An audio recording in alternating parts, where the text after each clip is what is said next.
Hello everyone, I'm going to tie for you today a woolly bugger, the way I tie them for fishing the Bow River. The Clearwater, the red deer, the crow's nest, the old man, for rainbows, browns, and bull trout. I keep them as simple as possible, but I do tie them with some things in mind. One of the things I do is tie them with a lead-free wire, and the reason for that is with the lead-free, we have provincial laws and national laws that prevent us from running lead in our national parks. So instead of carrying two different styles of woolly buggers with or without lead, I just chose to go lead-free all the way around. I'm tying with Spectra Nano Silk 6/0. I'm using it because it's an extremely strong material. So I'll lay down, I put on a gold cone head on this hook, which is an Daiichi X42, size 4, or 472, sorry. The other hook I use is the Hands BL 724s, and I tied this pattern from a 1/0 with the Daiichi hooks down to a size 6, or with the Hands hooks from a size 4 down to a size 10. They both work very, very well. I prefer to use barbless most of the time, not pinching down a barb. I just personally choose to run a barbless hook. That way I don't have to worry about pinching in the vise or forgetting about it. You know how that all worked out in the past when we had the provincial law or federal law of barbless hooks in the country. Lots of people were charged when they thought the barb was pinched down far enough and it didn't pass the acid test in the field. So I bring the thread back to the bend, which is somewhere between the point and the barb, and then I'll run a second layer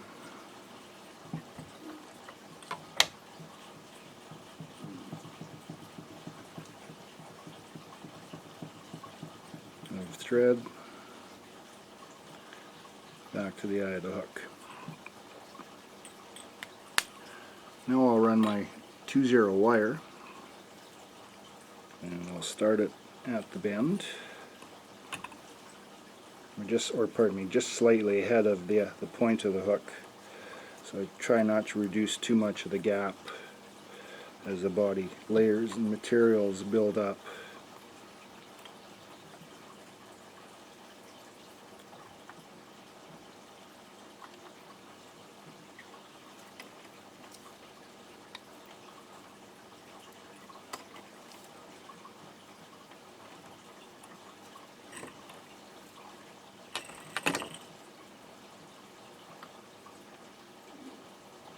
And we'll just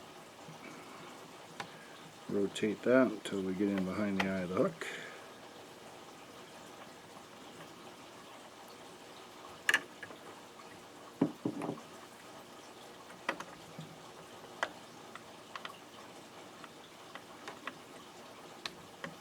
And once we're there, I'll take a couple extra turns and we'll fill in right behind the eye.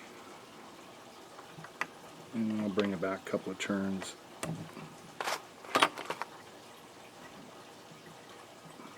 And that will partially fill up the cone head. Some people are worried about it being crooked or straight or cocked, or I guess whatever works for you. I don't worry too overly much about it, because if I tie my body material in, it'll center it and have it all tight anyways. So, but this is basically how I secure it. Then I'll run a little bit of head cement over top. The head cement I use just a simple spar varnish.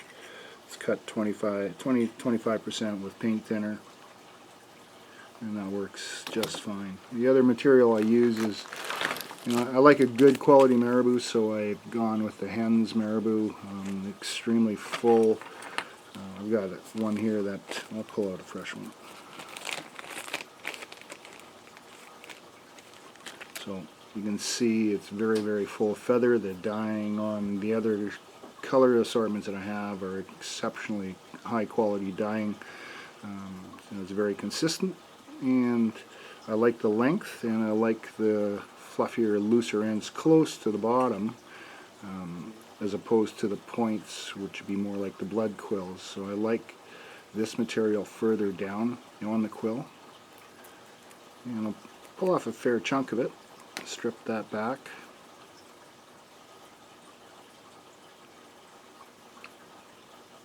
Pretty staticky day today up north here, middle of winter. So I'll cut the ends, and then what I'll do is I'll just strip any of the fluff out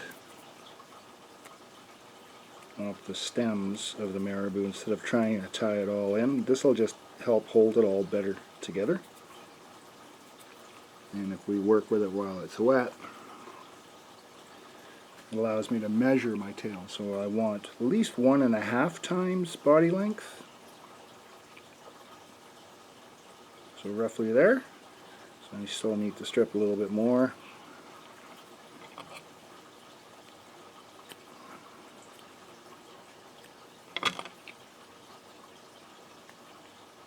And if you remove that fluff, like I said, when you go and lash it in, tie it down, it'll really hold it well into place. Especially with this 6.0 nano silk. And I'll just bring that in just behind the head, touching turns, or slightly open, but lots of good tight wraps. Right to the bend of the hook, again, which is somewhere between the point and the barb. And then I'll half hitch off here. Now, there's lots of different chenilles on the market. If you were using any of the chenilles, also now called fritzes, gel core fritzes, whatever. There's esthos chenilles, luminescent chenilles, there's straggles, brills. I prefer a chenille that's in anywhere from a 2 to a 7 mil range. If you get into the larger blob chenilles, the 10, 12, and 15 mil chenilles, it makes the pattern too full in my mind, and I lose that profile, that shrimp profile, or that minnow profile, pardon me. So I'll run just a white straggle material for the body on this pattern. You can, again, there's 40 some different colors of a straggle out there on the market. Let alone the luminescent. And the other thing I really like is the esthos chenilles, the hen's esthos chenilles and the luminescent chenilles. If I want to put something out there that the fish have never seen before, instead of all the traditional stuff that they've seen over the last 40, 50 years when it comes to woolly boogers. So I just feel it just makes a little bit of a difference. So from here, I also tie in a wire. In this case, I'll just run a 2 mil red wire.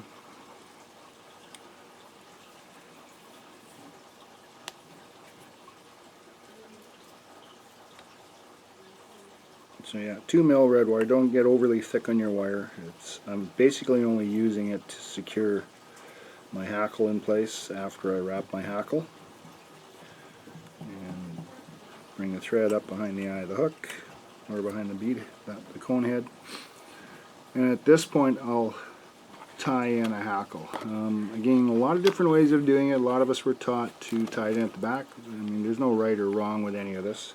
It's whatever you prefer. I prefer to tie it in at the front. I'm using some older hackles I've been trying to use up and get rid of, so the stems are a little stiff and a little brittle. But I'll just clear an area, add the hackling in behind the cone head,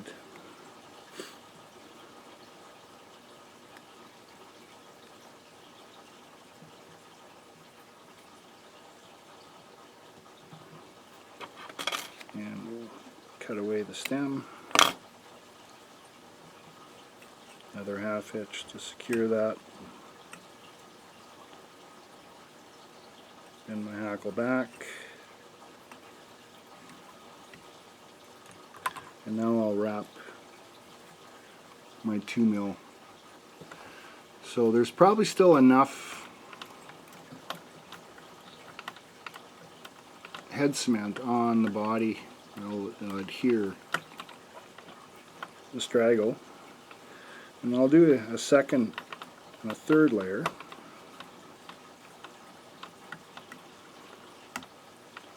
they're not touching turns, but they're awfully close.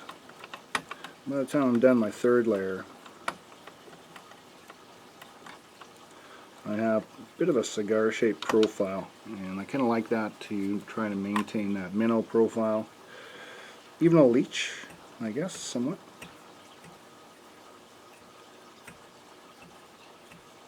And I'll tie off the straggle. Like I said, I mean, the straggle's got 40 some different colors, so it's pretty unique to work with.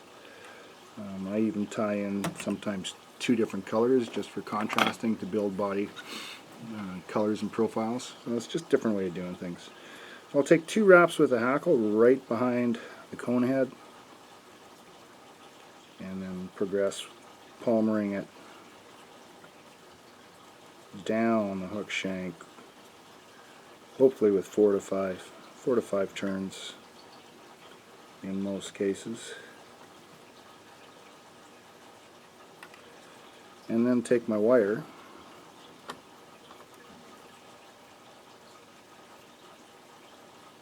bring a full wrap around the back,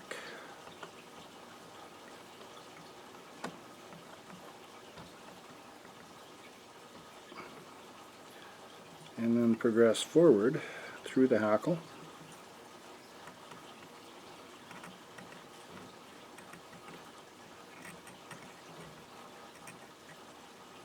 into behind the eye, or behind the cone head again. Full turn,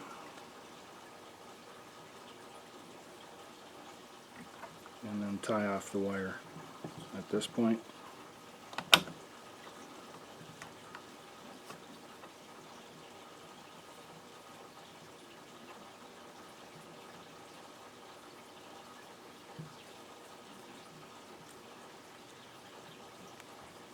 And keep that tight, pull the wire away.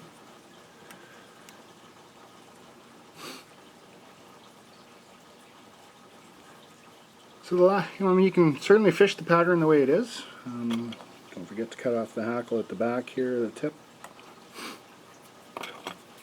But the other thing I like to do again, because it's different, something the fish don't see, is I'll use my micro flash dubbing from hens or my Spectra Flash, and I'll collar it in behind the bee just to play with light and visibility, water clarity and sun penetration. So a lot of times with white patterns I'll use orange or pinks or reds even. And in this case I'll just throw some orange in the back behind it.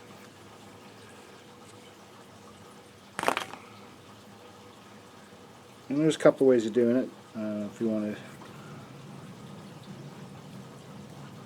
just open up your thread, you can do that by counterclockwise spinning it till it's flat and then split the thread.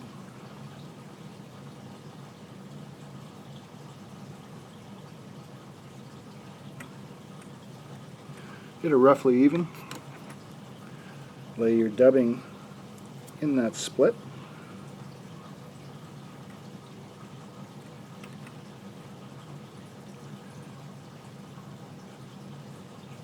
Split loop, and then just spread it out nicely. Move it up behind the eye, behind the cone head. Spin your bobbin clockwise. Let it go, and that'll start to spin give you a dubbing rope. And keep spinning until you've got it good and tight.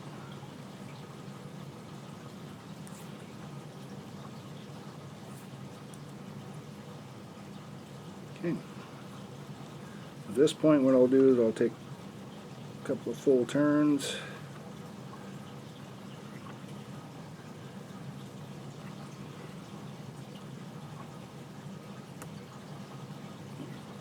And I'll sink that in right. Because of the nano silk, I can really pull tight and sink it in behind the cone head.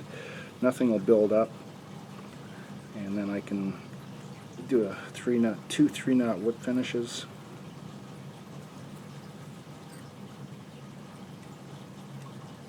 And the fly pattern is almost done. So buckle good and tight. And we'll take a dubbing brush and I'll brush out the Spectra. Again,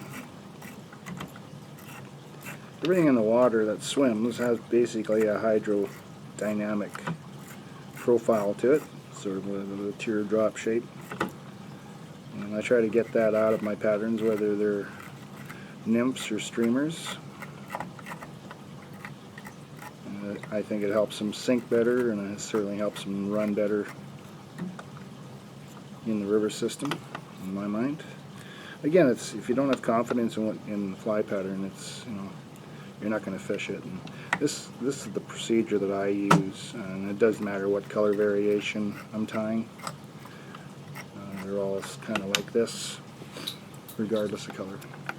So anyway, that's the Wolly Buggar, the way I tie them. I hope you enjoy that. You can put some flash in the back if you want, but with the micro straggle, I think I already have enough flash, so I don't bother with it too often, unless I was going to run more of a natural color tone. Then I might put a single bit of flash down either side of the tail.